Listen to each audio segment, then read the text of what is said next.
Hello students, welcome once again of lecture 2, unit 10, the S block element, right?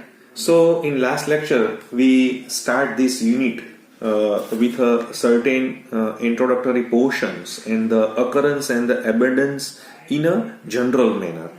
And in last topic, we are moved to the anomalous behavior of the first element of a group. Look, it's a common agenda for all groups because in our syllabus there are 18 groups that we have to study step by step, or which can be sub-classified into S block elements and P block elements, right?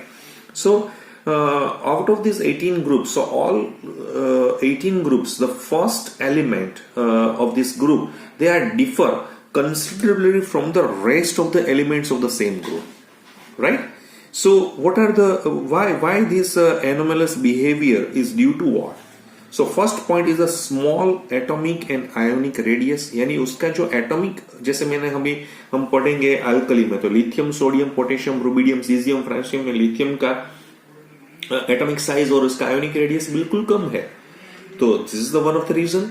Number 2, high electronegativity and ionisation enthalpy, क्योंकि हमें मालूम है कि कोई भी group में if we move down और if we move upward to downward, so electronegativity value is decreasing. So the first member having a very good electronegativity value and it's required more energy to form a cation because their ionization enthalpy is too good, so due to their small atomic radius. Third one is the high polarizing power of its cation that we have to already studied in Fajans rule. What is the meaning of polarizing power? So when a cation and anion approach to each other, right? So at that time they attract the electron clouds of each other, but the effect of small cation on a large anion is more pronounced. So then compared to the large anion on the small cation. So this distortions of the electron cloud of an anion by a cation is called as a polarizing, and the capacity of this cation to polarize an anion is known as polarizing power. We know that generally the polarizing power increase. हम क्यों मालूम था कि जैसे जैसे charge increase होने की वजह से केटाइन का चार्ज इंक्रीज होने की वजह से वो बढ़ रहा है और साइज भी डिक्रीज होनी चाहिए. यानी अगर साइज डिक्रीज हो या चार्ज इंक्रीज हो तो पोलराइजिंग पावर ज्यादा होता है. हमने एक बार उसको आपको बताया था कि it is express in terms of charge by size ratio, या हम इसको तरह भी बोल सकते हैं ionic charge upon ionic size. So polarising power is in terms of charge per unit area में हम दिखाएंगे तो हम क्या बोलेंगे, उसका आयोनिक चार्ज लगाएंगे और नीचे आयोनिक रेडियस का जो फॉर्मूला होगा या 4/3 pi r square, where r is equal to ionic radius, तो उसकी वजह से हम दिखा सकते हैं. ये मैं थोड़ा ज्यादा, मैंने अभी आपको पोलराइजिंग पावर फिर से फजान्स रूल में हमने देखा था, इसलिए मैंने यहाँ पे आपको दिखाया हुआ है. Absence of d electron in its valence shell, right? तो इसके क्योंकि जो ग्रुप होता है सेकंड ग्रुप, उसमें डी अवेलेबल नहीं होने की वजह से वो ज्यादा, जैसे हम बोल रहे हैं कि वो अच्छी नंबर ऑफ बॉन्ड्स ज्यादा नहीं बना पा रहे हैं. जैसे मैंने आपको दिखाया था कि मेरे पास नाइट्रोजन है, राइट? उसके बिल्कुल नीचे फास्फोरस है, लेकिन नाइट्रोजन +5 मीन्स यानी 5 बॉन्ड्स नहीं बना सकता है, लेकिन फास्फोरस PCl5 बना सकता है. क्यों? क्योंकि इसके पास डी ऑर्बिटल्स वैकेंट है. ऑक्सीजन है वो 6 पे नहीं चला जा रहा है, लेकिन इसके बिल्कुल नीचे वाला S है तो वो SF6 बना सकता है क्योंकि इसके पास डी ऑर्बिटल्स अवेलेबल होती है. तो ये उसका जो एनोमैलस बिहेवियर है, जो first element of a group. देखिए मैंने लास्ट लेक्चर से आपको एस ब्लॉक एलिमेंट्स की शुरुआत की थी. अभी मैं आज भी पूरा इंट्रोडक्शन पोर्शन में ही चल रहा हूं. अभी हम ग्रुप 1 में दाखिल भी नहीं हुए हैं, लेकिन आपको ये मेन पॉइंट्स पता चल जाने चाहिए ताकि आपको कोई भी, क्योंकि यहाँ पे जो एमसीक्यूज है, क्योंकि इस लेसन से हमें तो क्या देखना होगा, क्योंकि ये जो लेसन एक बार तो हम देख लेते हैं कि 11th का लेसन है, राइट? स्टैंडर्ड 11th का तो स्टैंडर्ड 12th की बोर्ड की एग्जाम में तो पूछेगा ही नहीं, तो इसलिए आप निश्चिंत रहिए. Point number 2, those students who are very much keen or they are eager to get more marks in NEET and JEE, तो उसके लिए ये S block elements तो बहुत ज्यादा काम आएगा. तो उसमें उसको क्या देखना पड़ेगा, उसमें उसकी MCQs की वर्क करनी पड़ेगी. तो आप ये लेसन को थोड़ा MCQ से देखिए, डेफिनेटली डिस्क्रिप्टिव पोर्शन है, लेकिन आप एमसीक्यू से ही देखेंगे ना तो आपको बहुत यहाँ पे जो वो एंजॉयफुली आप काम कर पाएंगे। इसलिए मेरा जो नेचर है टीचिंग फॉर अंडरस्टैंडिंग का जो मेरा नेचर है वो मैं नेचर को पूरी तरह के लगा मैं देखिए मैं इतना प्रोफेशनल हूं कि कोई भी बात मैं यहाँ पे करूंगा तो कुछ कांटेक्ट होगा तो ही करूंगा, कोई भी दूसरी बात मैं नहीं करूंगा। समझ में आ रहा है? सो यहाँ पे आपको ये 4 फैक्टर्स देखने होंगे। अभी मैं आपको यहाँ पे एक और पॉइंट्स भी दिखाना चाहता हूं। देखिए ये क्यों यहाँ पे एनोमलस है, देखिए इसका एक और पॉइंट भी है। देखिए अभी यहाँ पे बहुत बढ़िया एक रिलेशनशिप है, आप देखेंगे ना, आप अपनी टेक्स्ट बुक पढ़ेंगे तो आपको एक ही पैराग्राफ में ये सब कुछ मैं जो 2 लेक्चर से दिखा रहा हूं ना, लेकिन मेरा इंटेंशन अलग है। मैं क्या करना चाहता हूं, ये एनोमलस मैं अभी ग्रुप 15 पढ़ाऊंगा फ्यूचर में, तो मेरा ये पॉइंट अभी से आ गया है। डायगोनल रिलेशनशिप यहाँ पे आपको देखना पड़ेगा कि यहाँ पे मैं इस तरह से भी दिखा सकता हूं। देखिए सम एलिमेंट्स, जैसे मैं यहाँ पे इस तरह से some elements of certain groups in the second period, जो second period में जो भी elements होते हैं, right, which is resemble with the certain element, with the certain elements of the next higher groups in the third period, next higher groups in the third period, right? इसका मतलब ये हुआ कि जो भी एलिमेंट्स मेरे ग्रुप में second period में होते हैं तो उसके जो नेक्स्ट ग्रुप होते हैं थर्ड पीरियड में, तो उसके साथ उसका कॉम्बिनेशन यानी इसके कुछ रिजेंबल्स होने की, तो हम उसको क्या बोलेंगे? सो दिस इज कॉल्ड, उसको हम क्या बोलेंगे? डायगोनल रिलेशनशिप हम बोलेंगे उसको। क्लियर? मैं आपको दिखाना चाहता हूं, these are usually weaker than the similarities within a group but quite pronounce in the following pairs of the elements. देखिए मैं आपको यहाँ पे एक और चीज यहाँ पे दिखाना चाहता हूं। मैंने यहाँ पे दिखाया हुआ है, देखिए ये ग्रुप 1 है, राइट, ये ग्रुप 2 है, या ये ग्रुप 3 है, ये या 3 या हम 13 भी बोल सकते हैं। बाद में मेरा ग्रुप आता है 14। समझ में आ रहा है? ये मैं अभी बात कर रहा हूं सेकंड पीरियड की बात कर रहा हूं। सेकंड पीरियड में मेरे पास यहाँ पे लिथियम है, यहाँ पे बेरिलियम है, यहाँ पे बोरोन है, यहाँ पे कार्बन है। यहाँ पे जैसे मेरे पास थर्ड पीरियड है, जैसे थर्ड पीरियड, तो मुझे मालूम है लिथियम के बिल्कुल नीचे सोडियम होता है, यहाँ पे मैग्नीशियम है, यहाँ पे एल्यूमिनियम है, यहाँ पे सिलिकॉन है। तो लिथियम का जो डायगोनल रिलेशनशिप है ना, वो मैग्नीशियम के साथ, बेरिलियम का एल्यूमिनियम के साथ और बोरोन का सिलिकॉन के साथ रिलेशंस होता है, right. So thus the lithium resembles magnesium, ये मैग्नीशियम के साथ जुड़ा हुआ है, beryllium resembles with aluminium and boron resembles with silicon. So it may however be noted that this similarities are much weaker than the similarities found within the group. यहाँ पे कुछ similarity हो है लेकिन ये वीकर है, लेकिन उसका मेन रिलेशनशिप अभी कई बच्चे को ये होता है कि सर जी ऐसा ही हमारी बुक में लिखा हुआ है, लेकिन उसका रीजन क्या है? तो हम रीजन में जैसे जैसे जाएंगे ना तो आपको इनऑर्गेनिक बहुत अच्छा लगेगा। जैसे मैं आपको यहाँ पे दिखाना चाहता हूं, मैं अपनी तरफ से द मेन रीजन, मैं यहाँ पे इसलिए थोड़ा डिटेल में जाऊंगा। The main reason for the diagonal relationship, हमारी बुक में ये लिखा हुआ है लेकिन बिल्कुल जैसे वन वर्ड में यहाँ पे दिया हुआ है। जैसे मैं यहाँ पे दिखाना चाहता हूं वो है सिमिलैरिटी इन व्हाट। देखिए आप यहाँ पे क्या है, इलेक्ट्रोनेगेटिव नहीं है लेकिन इलेक्ट्रो पॉजिटिव कैरेक्टर जो होता है उसमें उसकी सिमिलैरिटी मुझे दिख रही है। कैसे दिख रही है आप देखिए यहाँ पे। We know that the electronegativity, कोई भी जो पीरियड होता है तो पीरियड में जैसे हम लेफ्ट टू राइट चले जाते हैं तो क्या होता है, इलेक्ट्रोनेगेटिविटी क्या होती है, इलेक्ट्रोनेगेटिविटी वो इंक्रीज होती है, इंक्रीजेस। लेकिन जैसे कोई भी ग्रुप में हम चले जाते हैं फ्रॉम अपवर्ड टू डाउनवर्ड, तो इलेक्ट्रोनेगेटिविटी क्या होती है, तो क्या डिक्रीज होती है, राइट। फिर से मैं यहां पे समझाना चाहता हूं, यहां पे इंक्रीज होती है, यहां पे डिक्रीज होती है, समझ में आ रहा है। कन्वर्सली जैसे मैं यहां पे आपको एक और भी दिखाना चाहता हूं कि कोई पण मेरे पास पीरियड है, राइट, उसमें लेफ्ट टू राइट जाने की वजह से उसकी इलेक्ट्रो पॉजिटिविटी क्या होती है, इलेक्ट्रो पॉजिटिविटी, राइट। सो इलेक्ट्रो पॉजिटिव कैरेक्टर वो डिक्रीज हो जाता है, क्योंकि ये इंक्रीज होता है तो वो तो डिक्रीज ही होगा, समझ में आ रहा है।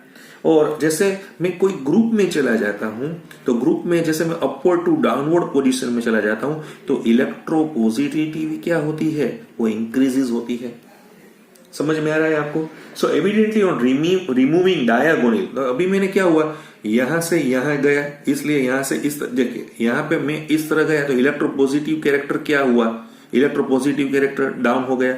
लेकिन ग्रुप में क्या हो गया, बढ़ गया। तो इसका और इसका जैसे यहाँ पे एज ए रिजल्ट क्या हुआ, तो डायगोनल रिलेटेड एलिमेंट्स में क्या हुआ, तो उसके और इसके बीच में दोनों इलेक्ट्रो पॉजिटिव कैरेक्टर मुझे दिखाई दे रहे हैं। या हम कुछ इस तरह से भी दिखाई सकते हैं कि ऑन देखिए ये ट्रेंड और ये ट्रेंड, जैसे वो इंक्रीज और डिक्रीज का जो ट्रेंड था, वो दोनों ऑपोजिट जो ट्रेंड्स थे, they are partly cancel out, right.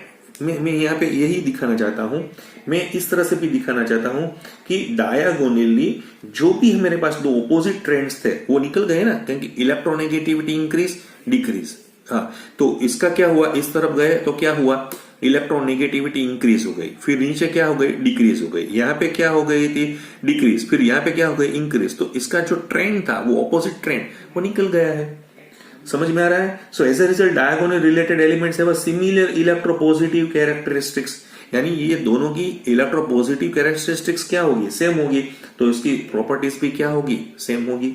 सो एक आपने इलेक्ट्रोनेगेटिव की भी यहाँ पे आपने यहाँ पे बात यहाँ पे दिखाई है। अभी दूसरा जो पॉइंट्स है वो है सिमिलैरिटी इन एटॉमिक और ionic radius, similarity in atomic और आयोनिक रेडियस, सेम हमें यही डिस्कशन करना है, समझ में आ गया। Atomic and ionic radius decrease across a period, जैसे हम कोई एक पीरियड है, वो पीरियड में हम लेफ्ट से राइट चले जाते हैं, तो एटॉमिक और आयोनिक रेडियस क्या होगा, डिक्रीज हो जाएगा, समझ में आ रहा है। और कोई ग्रुप में है, ग्रुप में जैसे हम अपवर्ड से डाउनवर्ड पोजीशन में चले जा रहे हैं, तो एटॉमिक और आयोनिक रेडियस क्या होगा, इंक्रीजेस, समझ में आ रहा है। सो एविडेंटली ऑन रिमूविंग डायगोनली, जैसे हम डायगोनली चले जाते हैं तो यहाँ पे और यहाँ पे, तो इसका जो क्या हो रहा था, कम हो रहा था, फिर बढ़ गया, यानी ये दोनों का जो कैंसल आउट हो गया है ना, right. So two trends partly cancel out, तो as a result diagonal related elements have similar atomic and ionic radius होने की वजह से उसकी प्रॉपर्टी सेम हो सकती है, ये दूसरा पॉइंट है। तीसरा पॉइंट भी यहाँ पे मैं दिखाना चाहता हूं, वो है क्योंकि जो ये पॉइंट है ना, मैं आपको फजान्स रूल का पोलराइजिंग पावर, ये बिल्कुल बढ़िया वाला पॉइंट है, तो आपको ये भी देखना पड़ेगा। मैंने अभी पोलराइजिंग की भी बात यहाँ पे समझाई थी। पोलराइजिंग पावर में क्या होता है कि on moving across a period, जैसे हम कोई पीरियड में हम लेफ्ट टू राइट जैसे हम आगे बढ़ते जा रहे हैं, तो the charge on the ion increases, charge on the ions increases हो रहे हैं, और उसकी साइज क्या होती है, तो क्या साइज तो डिक्रीज होती है। तो इसकी वजह से पोलराइजिंग पावर क्या होता है, तो क्या इसकी वजह से सर जी पोलराइजिंग जो पावर होता है वो इंक्रीज होता है, समझ में आ गया। फिर से from any period from left to right जैसे हम मूव करते हैं, तो हमें अभी पता चला था कि पोलराइजिंग पावर दो फैक्टर पे काम कर रहा है, चार्ज अपॉन साइज रेशियो पे काम कर रहा है। जैसे मैं कोई ग्रुप की बात कर रहा हूं, तो ग्रुप में जैसे मैं अपवर्ड टू डाउनवर्ड डायरेक्शंस में जैसे मैं चला जा रहा हूं, तो उसकी साइज क्या हो जाएगी, तो क्या सर जी साइज तो इंक्रीज हो जाएगी, तो उसकी वजह से उसका पोलराइजिंग पावर क्या हो जाएगा, तो क्या डिक्रीज हो जाएगा। So on moving diagonally this two trends are partly cancel out, so as a result diagonally related elements have similar polarising power, तो उसकी वजह से उसकी प्रॉपर्टीज भी सेम होती है। समझ में आ गया। आपको कहीं जगह पे इतना डिटेल में नहीं देखना मिलेगा, लेकिन आपको यहाँ पे एक बार समझ गए ना, तो मैं अभी फ्यूचर में क्या करूंगा ये तो हमें पता है, इस तरह से मैं चला जाऊंगा, लेकिन मैं आपको बोलूंगा आप देखिए जैसे कोई भी चैप्टर्स की शुरुआत हो रही है तो पहले हम उसके जो रूट को देखेंगे ना तो बहुत बढ़िया रहेगा। तो ये जो मेरा पूरा जो सेशन था मैंने अभी तक लिया हुआ है, जो मैंने फर्स्ट सेशन में नियर अबाउट 30-32 मिनट्स का लेक्चर है, अभी 15 मिनट्स का मैंने जो लेक्चर लिया हुआ है वो पूरा मैंने जो मेरा लेसन था ना उसका मैंने उसको नट सेल में आपको दिखाया हुआ है। अभी मेरा मेन पॉइंट्स यहाँ से शुरू होता है और वो है मेरा सेक्शन नंबर 1 और वो है अल्कली मेटल्स। अभी हमेरा अब हम लंबे समय तक कौन सी बात करेंगे, अल्कली मेटल्स की ही बात करेंगे। बाद में हम किसकी बात करेंगे, अल्कलाइन अर्थ मेटल्स की बात करेंगे। समझ में आ गया। अभी अल्कली मेटल्स में तो हमें मालूम है कि उसकी जो प्रोसेस होती है, जैसे हम यहाँ पे मैं दिखाना चाहता हूं कि मेरे पास लिथियम क्या होता है, लिथियम है, सोडियम है, पोटेशियम है, रुबिडियम है, सीजियम है and francium. All these are typically metals, तो हम उसको क्या बोलेंगे, अल्कली मेटल्स बोलेंगे। और उसके हाइड्रोक्साइड भी स्ट्रॉन्ग बेस दिखा रहे हैं, तो इसका जो हमें नाम है, हमें यहाँ पे लिखा हुआ है वो है अल्कली मेटल्स। समझ में आ गया। अभी नेक्स्ट पॉइंट उसका मुझे क्या लेना पड़ेगा, उसका फिर से मैं अकरेंस में चला जा रहा हूं। तो अभी उसकी जो अकरेंस की प्रोसेस है जो यहाँ पे मैं आपको दिखाना चाहता हूं अकरेंस में, आपको यहाँ पे चिंता करने की कोई जरूरत नहीं है। मैंने अभी आपको बताया था कि alkali metals are highly reactive and hence do not occur in a free state, but they are widely distributed in nature in the combined state in the forms of, मैंने बोला था हैलाइड्स, ऑक्साइड, सिलिकेट्स, बोरेट और nitrate के form में है। जिसमें मैं यहाँ पे आपको दिखाना चाहता था लिथियम है वो 35th most abundant element by weight in the earth crust है। वो ज्यादा से ज्यादा मुझे कहां पे मिलेगा, लिथोस्फीयर में मुझे मिलेगा, lithosphere, right. Mainly occurs in the form of silicate minerals, वो ज्यादा से ज्यादा वो सिलिकेट में मुझे दिखाई दे रहे हैं। तो सिलिकेट्स में उसकी दो या तीन में जो आपको दिखाना चाहता हूं, जैसे मेरे पास है एक है स्पोडियमिन, क्या बोलेंगे हम उसको, स्पोडियमिन। इसमें लिथियम, एल्यूमिनियम, SiO3 ट्वाइस, इस तरह से होता है। दूसरा है मेरे पास वो है लेपिडोलाइट, लेपिडोलाइट। तो ये जो लेपिडोलाइट है उसका जो यहां पे है वो है Li2, Al2, SiO3, FOH twice. आपको ये कुछ चिंता करने की जरूरत नहीं है, जस्ट देखिए आप यहाँ पे ये स्पोडियमिन में सिलिकेट की तरह से और लेपिडोलाइट में भी सिलिकेट्स की तरह से मुझे यहाँ पे मिल रहे हैं। दूसरा मैं यहाँ पे आपको दिखाना चाहता हूँ, ये तो मैं किसकी बात की थी, लिथियम की बात की थी। समझ में आ रहा है। अभी मैं सोडियम और पोटेशियम की बात कर रहा हूँ। जो सोडियम है वो मुझे मालूम है, तो सोडियम 7th पोजीशन पे है और पोटेशियम है वो मैंने आपको बोला था 8 पोजीशंस में है। यानी sodium and potassium are the 7th and 8th most abundant elements by weight in the earth crust respectively, right. तो मैंने अभी बोला था कि भाई जैसे NaCl है और KCl है which are occur in large amounts in sea water, ये मुझे ज्यादा से ज्यादा कहां पे मिलेंगे, मुझे सी वाटर में मिलेंगे। The largest source of sodium, जैसे मेरे पास सोडियम का लार्जेस्ट सोर्स क्या होता है, तो सोडियम का लार्जेस्ट सॉल्ट है NaCl, राइट। NaCl को हम क्या बोलेंगे, रॉक सॉल्ट भी बोलते हैं। क्या बोलते हैं, रॉक सॉल्ट। अदर इंपॉर्टेंट जो सोडियम के इंपॉर्टेंट है, एक है Na2B4O7 इंटू हम 10H2O बोलेंगे, इसको हम बोरेक्स बोलते हैं। आपने सुना होगा बोरेक्स पाउडर, राइट। तो इसको हम बोरेक्स बोलेंगे।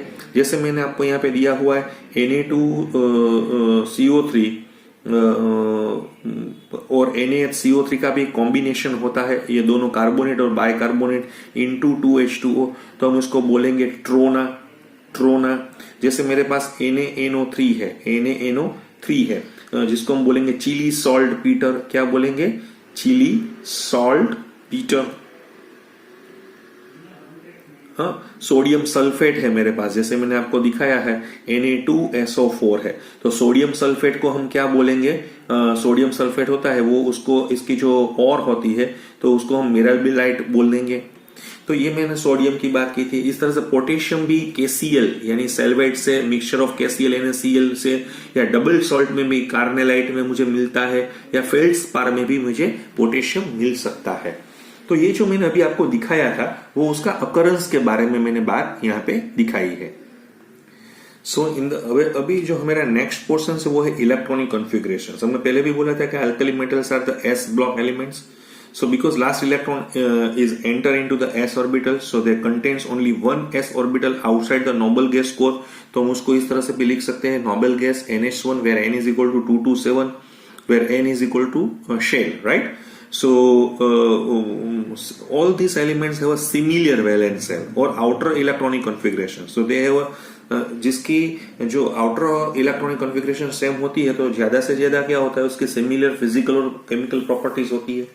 जैसे मैं यहाँ पे आपको दिखाना चाहता हूँ कि लिथियम है, उसका एटॉमिक नंबर क्या होता है 3, तो उसके शॉर्टकट में ही मैं यहाँ पे दिखाना चाहता हूँ हीलियम 2s1, इस तरह से हम लिख सकते हैं। 11 नंबर सोडियम है तो हम इस तरह से लिख सकते हैं ना, नियोन है और 3s1 है। पोटेशियम का नंबर ये आपको याद रखना पड़ेगा, पोटेशियम नंबर 19 है तो इसकी इलेक्ट्रॉनिक कॉन्फ़िगरेशंस होती है आर्गोन 4s1। इसी वजह से हम चले जाते हैं आगे, जैसे 37 नंबर रुबिडियम है तो 37 रुबिडियम की मुझे क्या मिलेगी, क्रिप्टॉन और 5s1 मुझे मिलेगी। इसी तरह से सीजियम है मेरे पास, 55 नंबर का सीजियम है तो उसकी इलेक्ट्रॉनिक कॉन्फ़िगरेशन क्या होगी, 6s1 जेऑन। और लास्ट में मेरे पास ये फ्रांशियम जो रेडियो एक्टिव एलिमेंट्स था मेरा 87 नंबर का जो फ्रांशियम है तो उसकी इलेक्ट्रॉनिक कॉन्फ़िगरेशन होगी रेडॉन 7s1। तो आप देखिए सभी जगह पे noble gas helium, neon, argon, krypton, xenon, radon 2s, 3s, 4s, 5s, 6s, 7s, तो यानी NS1 where n is equal to 227। इस तरह से हम इसकी इलेक्ट्रॉनिक कॉन्फ़िगरेशन से वो यहाँ पे दिखा सकते हैं। अभी जो हमारा नेक्स्ट पोर्शन है वो ज्यादा से ज्यादा अभी इंपॉर्टेंट हो गया है, वो है trends in atomic and physical properties. So अभी जो ट्रेंड्स, जो जब सबसे इंपॉर्टेंट पॉइंट यहाँ पे है trends in atomic and physical properties में, तो हम थोड़े थोड़े यहाँ पे पॉइंट्स लेना चाहते हैं। फर्स्ट है हमारा लार्ज एटॉमिक रेडियस। तो लार्ज एटॉमिक रेडियस का मतलब यहाँ पे ये होता है कि the atomic radius of alkali metals are the largest in their respective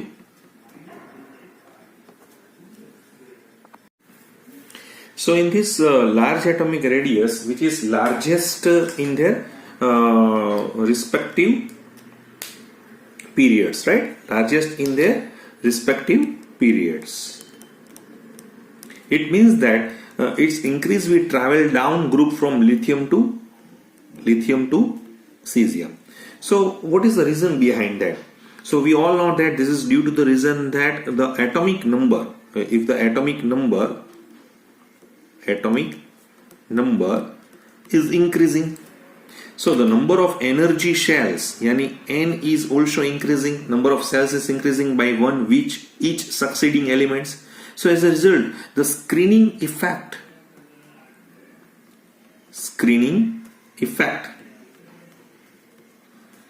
of the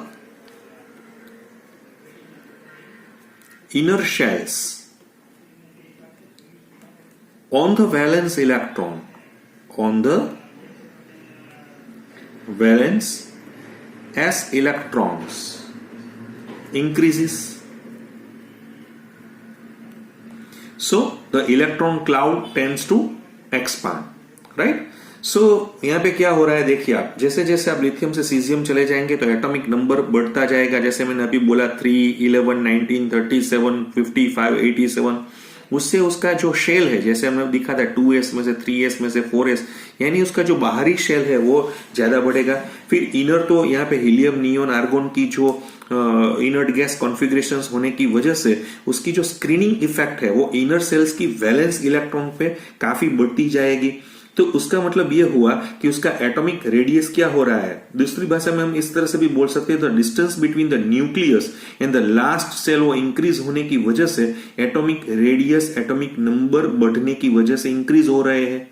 और दूसरी हम इस तरह से भी दिखा सकते हैं कि एटॉमिक नंबर जैसे इंक्रीज हो रहा है, जैसे मैंने अभी आपको बोला 3 में से 11, यानी इसमें न्यूक्लियर चार्ज भी इंक्रीज हो रहा है। तो न्यूक्लियर चार्ज इंक्रीज होने की वजह से, लेकिन हम जैसे जैसे ग्रुप में ऊपर से नीचे जा रहे हैं तो क्या हो रहा है, तो कि जो एटॉमिक रेडियस है, वो जो इलेक्ट्रॉन क्लाउड है, वो उसको फोर्सिबली वो उसको खींचेगा ना, क्योंकि न्यूक्लियर चार्ज तो बढ़ रहा है। बट हमें मालूम है कि स्क्रीनिंग इफेक्ट इतनी लार्ज हो गई है कि that overcomes the contractive effects of the increase nuclear charge. तो इसकी वजह से क्या होगा कि increase in the atomic radius as we move down the group from lithium to caesium. So ये जो कुछ भी हो रहा है उसमें प्राइमरीली क्या चल रहा है, तो प्रीडोमिनेंट स्क्रीनिंग इफेक्ट है। स्क्रीनिंग इफेक्ट का मतलब ये होता है कि addition of a new energy shell, right, of inner filled shells on the valence electron. देखिए मैं आपको उसका थोड़ा डेटा भी बताना चाहता हूं कि उसका मेटालिक रेडियस में दिखाना चाहता हूं। मैं आपको जस्ट एक मेटालिक रेडियस की मैं बात कर रहा हूं, which is in picometre, right, which is in picometre.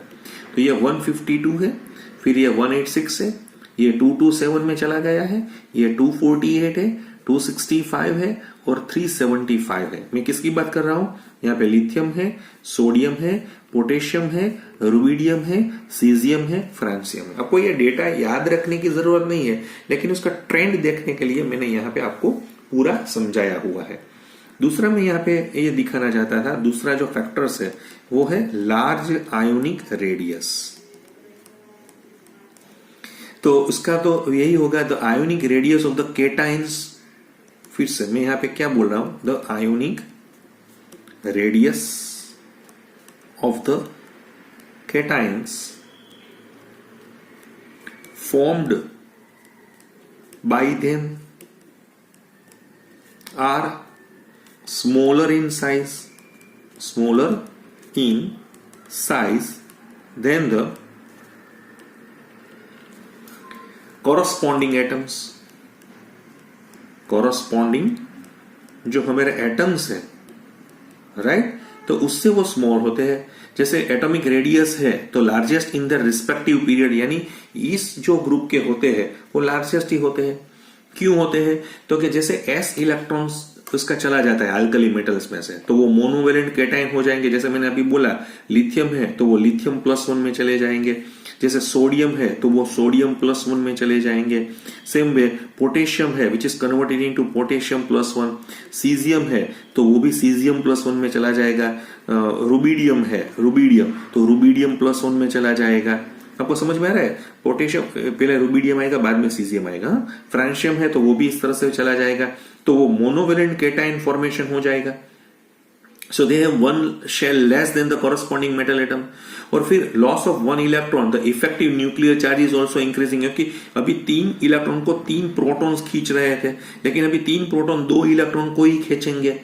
तो उसका मतलब क्या हो गया है कि the effective nuclear charge is increasing, so the remaining electrons are pulled closer to the nucleus, so they're decreasing the size of each individual energy cell। So it can be concluded that due to the contractive effect of the increasing nuclear charge and lesser number of energy cells, the radius of cations are much smaller than the corresponding atom।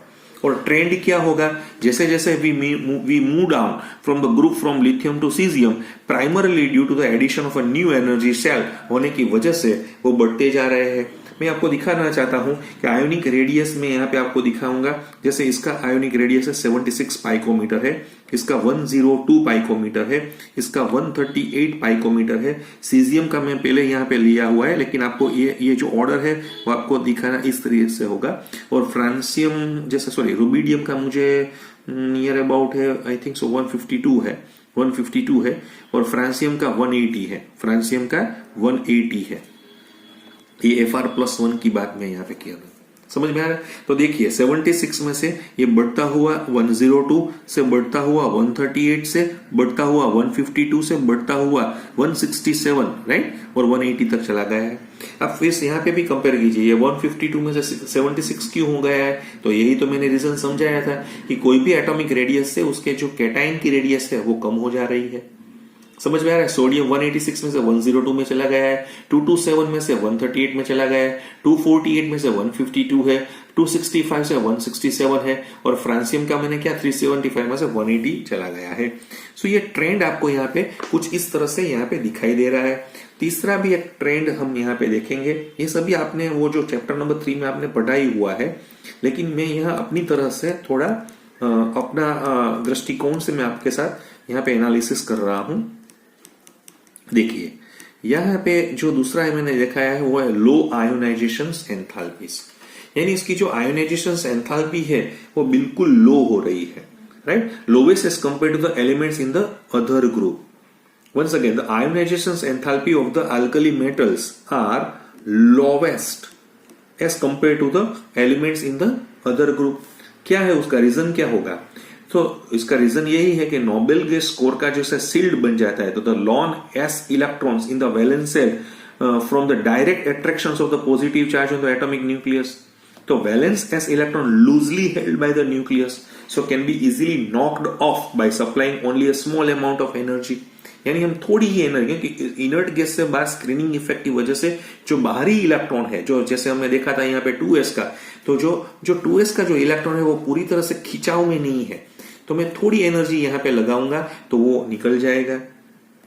So group में क्या trend होगा? तो group में तो हमें मालूम है कि ग्रुप में जैसे हम जैसे लिथियम से सीजियम चले जाएंगे, so the ionization enthalpy of alkali metals decreasing. So ये अपने जो ग्रुप, अपना जो पीरियड है उसमें उसका लॉवेस्ट है, लेकिन इन ग्रुप जैसे हम यहाँ पे दिख रहे हैं, राइट, तो इन ग्रुप में क्या होगा कि लिथियम से सीजियम तक जैसे जैसे जाएंगे तो उसका जो आयोनाइजेशन एंथैल्पी है वो कम हो जाएगा। What is the reason behind it? This is due to the fact that this s electron to be removed become further and further away from the nucleus. क्यों हो रहा है? क्योंकि addition of a new shell with each succeeding elements में, जैसे मैंने lithium में 2s1 में था, तो सोडियम में 3s में चला गया है, पोटेशियम में 4s में चला गया है, रुबिडियम 5s में चला गया है, सीजियम 6s में है, फ्रांसियम 7s में है। So due to an increase in the number of inner cells, the screening effect is also increasing. So as a result, the attractions of nucleus for the valence electron is decreasing. So hence the ionization enthalpies decrease, right? देखिए मैं उसके थोड़े data भी ionisation enthalpy के मैं यहाँ पे आपको दिखाना चाहता हूँ। मैं यहाँ पे लिथियम की आयोनाइजेशन एंथैल्पी, फिर सोडियम की, फिर पोटेशियम की, रुबिडियम की, सीजियम की और फ्रांसियम की मैं यहाँ पे दिखाना चाहता हूँ। आयोनाइजेशन एंथैल्पी है वो किलो जूल पर मोल में है। मैं यहाँ पे जो भी डेटा दे रहा हूँ वो है किलो जूल पर मोल की मैं यहाँ पे बात कर रहा हूँ, राइट। अच्छा देखिए इसका क्या है 520 है। सोडियम में क्या हो गया है, देखिए इसकी फर्स्ट तो वो 496 में चला गया है, ये 419 में चला गया है, रुबिडियम 403 में है और इसका 376 में है। रेडियो एक्टिव होने की वजह से इसका डेटा यहाँ पे दिखाया नहीं दिया हुआ है, राइट। जैसे उसकी मैंने आपको ये फर्स्ट आयोनाइजेशन एंथैल्पी थी, ये क्या थी लिथियम +1 की फर्स्ट आयन, लेकिन अगर हमें लिथियम +2 दिखाना हो, सेकंड आयोनाइजेशन एंथैल्पी में जाना हो, तो मुझे मालूम है ये 7928 में चला गया है, ये 4562 है।